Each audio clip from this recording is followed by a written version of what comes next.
There we are. So this is going to be out of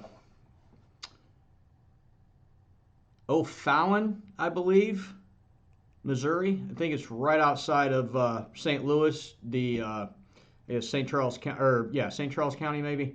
Anyway, caller calls in and says, "Hey, there's this car out here. It's idling. It's occupied 2 times. Look like both occupants are asleep. There's no tag on the car, and there's a lot of damage to it." Pretty standard suspicious vehicle call. You get that. There's no tag. There's some damage. Is it stolen? Is it not? Don't know, but definitely need to go address it. See who's inside. Take a look. See what they got going on. And here we go.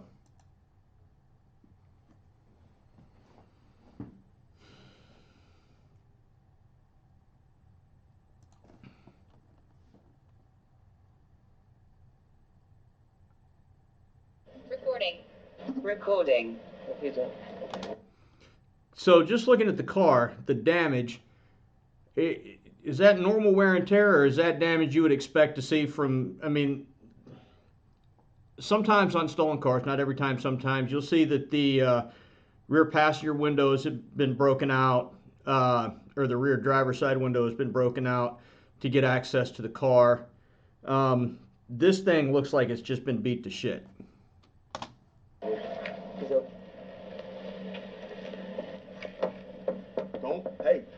Don't. Open the door. Open the door.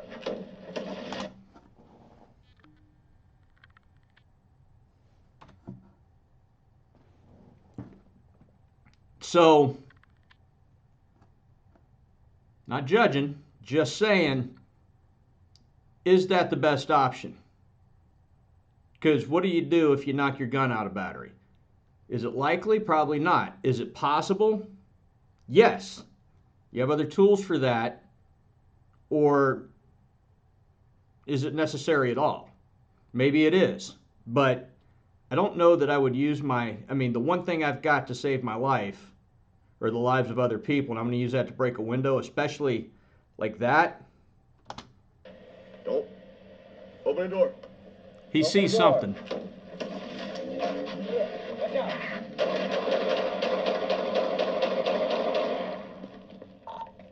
Shots fired. Recording. Holy shit. Driver, show me your hands! Won't do it. Driver, show me your hands! Hey, no. Stay back here.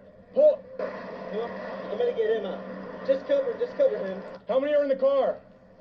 2. Tell them to slowly exit. Open the door from the outside. Come here.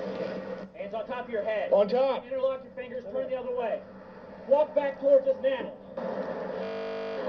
Okay. Driver, show me your hands! I don't,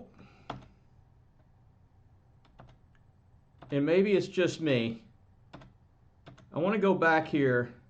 So there was definitely a lack of communication here between the two, right? Definitely a lack of communication, because you got one guy went ahead and approached the vehicle, ready to go, pull the passenger out. Other guy's like, no, stay back here. I wonder what the decision-making process was for each individual officer. Why did one determine he was going to stay back here and the other one determined that he was going to go ahead and approach the vehicle? Seems to me like the officer on the driver's side may have been the one that saw something that caused him to go ahead and discharge his service weapon, right? So maybe he knows something this other guy doesn't, the other officer, and should he have communicated that to him, like, right then? Recording. Driver, show me your hands! Won't do it. He won't do it. Driver, show me your hands! Well, Hey, no. Stay back here. Pull. No, I'm gonna get him up. Just cover him. How many are in the car? 2. Tell them to slowly exit. Open the door from the outside. the guy's like, get out. Hands on top of your head. On top. Interlock your fingers, turn the other way. Walk back towards this mantle. Okay. Driver, show me your hands!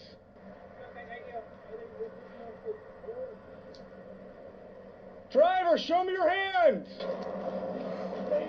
Don't do it.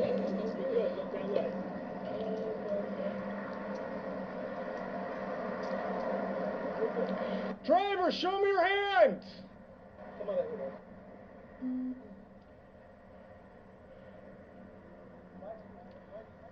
Driver, show me your hands now! Go for an effort, go. Someone needs to walk around and cut the angle. Driver, put your hands up! Can you see his hands? Driver, show me your hands!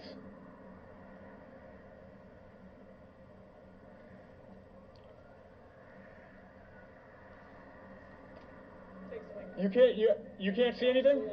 Hey, he said he probably has a gun. Yep. Driver! Okay. Show me your hands! What's his name? What's this guy? Was he awake when you exited the vehicle and conscious? Was he awake and conscious when you exited the car? Yes. He wasn't awake? He was dozing off? Next unit up here, we need a shield.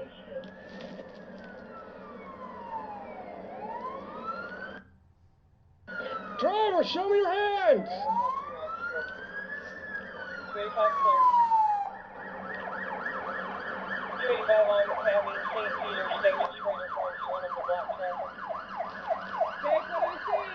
Just curious, is there a way you can safely approach this vehicle with just 2 officers? If it had to be done, could you do it with two officers? Could you safely approach this vehicle? Please. That's clear. 215 on all scene. 23. Hey, go! If the officer on the passenger side shoots, where's it going? And vice versa.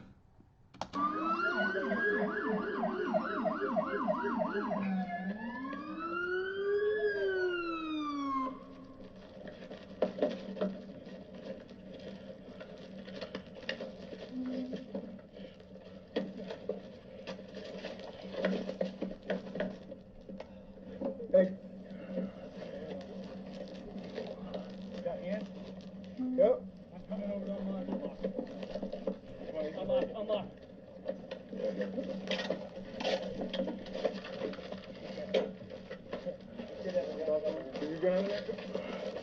Guns on the floorboard. 260. Guns on the floorboard. So we know at least one of them is armed. Which one, don't know. If I had to guess, I'd say the driver, because the officer that approached the driver's side was the first one to notice that there was something amiss. Safe assumption. So I want to check out the first part of this again.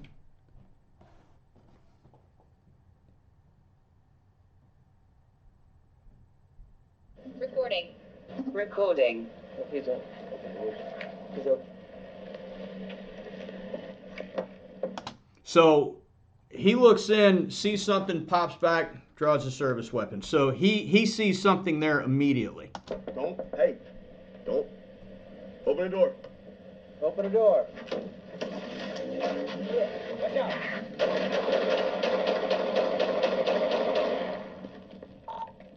Shots fired.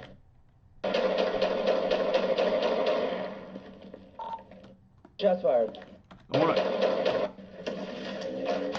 So he backs up into the patrol vehicle and then takes off moving forward. So here's the question that's going to come up. Was this a deadly force situation? Did he drive at anyone? Let's see. Open the door. Open the door. Watch out.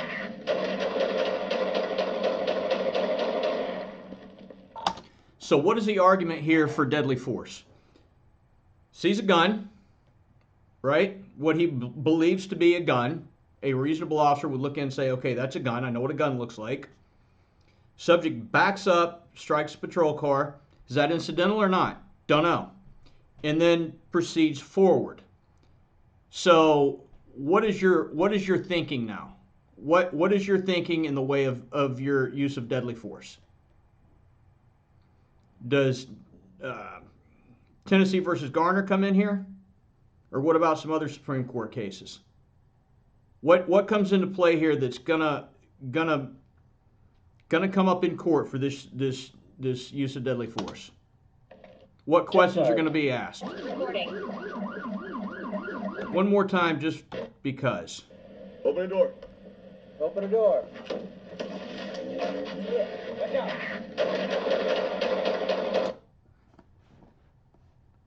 Did the subject present and point the firearm at the officer? Don't know, can't see. That's going to be up to the officer's testimony and his partner's testimony. Did he feel like his life was in imminent danger of death or grievous bodily harm or serious bodily harm? Did he feel like that the risk of these two subjects escaping,